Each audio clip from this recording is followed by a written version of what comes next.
তো গাইস র্যাঙ্কের আরো একটা ম্যাচে তোমাদেরকে স্বাগতম। আচ্ছা। আর দেখতেই পাচ্ছ কত কত এনিমির ভিতরে আমি নেমে যাচ্ছি। আর আজকে করতে এসে ডাবল ভিক্টরের চ্যালেঞ্জ। আর ভাই এখানে ভাগ্য ভালো ডাবল ভিক্টরটা পেয়ে গেছি। তো ডাবল ভিক্টর পেয়ে চলো রাশ হয়ে যাক। এইখানে একটাকে মেরে দিলাম, আরও একটা আছে এইখানে, এটাকেও ক্লিয়ার।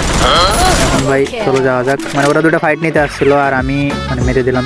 ঠিক আছে, তো আমার হিল একটু কমে গেছিলো, এখানে একটা স্পিনার মেরে নেই। আচ্ছা। পরে দেখি আমার পিছে আর একটা এনিমি, মানে এ ভাই আগে কোথায় ছিল, তো একেও মেরে দিলাম।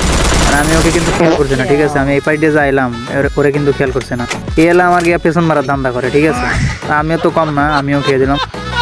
তারপর এখানে আরেকজনের পাশ শব্দ শুনতে পাই। পরে দেখি এখানে আরেকটা আছে, ও কিছু বুঝে ওঠার আগে ওকে ফেলে দিলাম ভাই। মানে ভাই ও এমনভাবে পজিশন নিতেছিল যেন ও আমাকে ওয়ান টাপ মারবে, কিন্তু ওয়ান টাপ মেরে ওঠার আগে আমি তাকে খেলে দিলাম। তো বুঝতে পারি এখানে লাভে রিভাইভ হচ্ছে, বুঝতে পারি যে লাভে একজন রিভাইভ নেয়। তো লাভের এখানে চলে যায় দৌড়ে। আচ্ছা।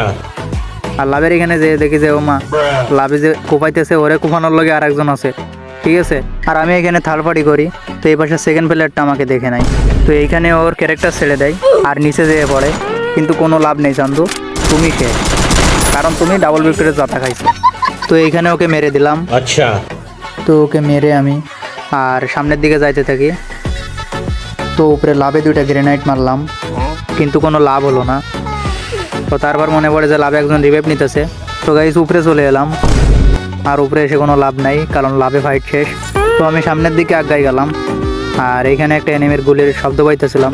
তো এদিকে গেলাম, আর এদিকে যেয়ে দেখি চান্দে একা একা ক্যাম্পিং করতেছে। ঠিক আছে, মানে আমি যে আইছি তার কোনো হুঁশ জ্ঞান নাই। মানে এদের চোখ কোথায় থাকে ভাই, কপালে থাকে না বিচিতে থাকে বুঝি না। তো এখন আমিও ওকে খেলে দিব, সামনে থেকে যে পেছনে যে লাগাই দিব, মানে ডাবল ভিক্টর দিয়ে। তোমরা আর খারাপ কিছু হবে না ভাই। আর গাইস হাতে যদি ডাবল ভিক্টর থাকে আর কোনো কথাই নাই, বুঝছো, মানে হাত চুলকাই। 20 বছর আগে আমার দাদা আর আমি ডাবল ভিক্টর চালাইতাম। ডাবল ভিক্টর ভাই আমার শিরাই ভাই, আমার রক্তে রক্তে ডাবল ভিক্টর। মানে আমার হাতে যদি ডাবল ভিক্টর থাকে আর আমার সামনে যদি এনিমি পড়ে, আর তার বেঁচে থাকার উপায় নাই। ঠিক আছে, মানে তার বেঁচে থাকার কোনো অধিকারই নাই ভাই। এত কষ্ট করে ভিডিও বানাই তোমাদের জন্য, তো তোমরা একটু লাইক করে দিও। আর চ্যানেলটি নতুন, তো সাবস্ক্রাইব করে দিও সবাই। আর কে কোথা থেকে আমার ভিডিওটা দেখছো তো একটু কমেন্ট করে দিও।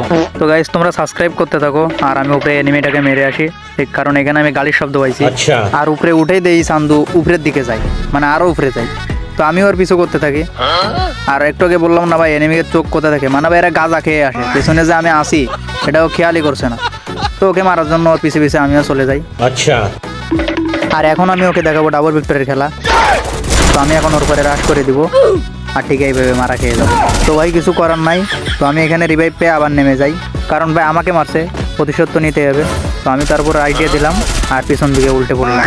তো ভাই বেশি বালপাকনামি করলে এরকমই হয়। তো গাইজ ভিডিও ভালো লাগলে চ্যানেলটি সাবস্ক্রাইব করে দিও প্লিজ।